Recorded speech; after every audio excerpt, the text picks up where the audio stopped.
Een heel goede middag, dames en heren. We zijn vandaag in Weert en gaan langs bij de Rabobank bij Hans de Kinderen voor de Limburg Innovation Challenge en de Maastricht University Challenge. Zou u uzelf en uw bedrijf kort kunnen voorstellen, alsjeblieft? Ja, ik ben zelf directeur van de Rabobank Weerterland en Kralendonk. Een van de 6 directeuren in Limburg. In Limburg hebben we namelijk 6 lokale Rabobanken. En ik heb een bijzonder aandachtsgebied namens de 6 collega's en dat is duurzaam ondernemen. Ik denk dat veel mensen de Rabobank wel kennen. Het is natuurlijk een internationale financiële instelling met roots in Nederland. En naast een economische agenda hebben we ook natuurlijk een maatschappelijke agenda. En van Limburg vertalen we die vooral in Limburg laten groeien met een aantal thema's die wij fors inzetten. Met financiële middelen, met ons netwerk en kennis.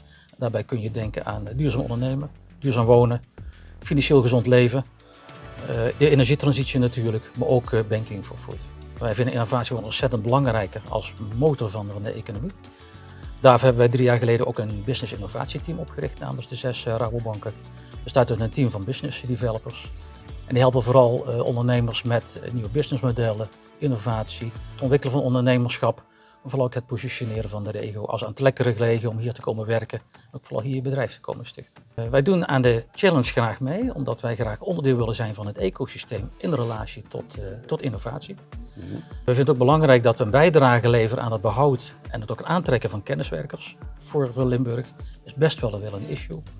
Natuurlijk ook een bijdrage en betrokken zijn bij de ontwikkeling van de makerspace en het Field Lab. Momenteel ontwikkeld gaat worden in Geleen, dus een nieuwe circulaire hub. En natuurlijk zijn we op zoek altijd naar innovatieve pareltjes die uiteindelijk ook naar de markt toe gaan, om daar een rol in te kunnen vervullen. Liggen er volgens u voldoende kansen voor deze mensen ook om hun carrière op te starten in Limburg? Er wordt ontzettend veel geïnnoveerd op dit gebied. Wat ik wel merk is dat veel innovaties plaatsvinden op het eigen erf en er wordt gewoon te weinig gedeeld. En daarom heeft het vaak een positionering en uitstraling van, nou, er gebeurt misschien weinig of het is wat verstopt.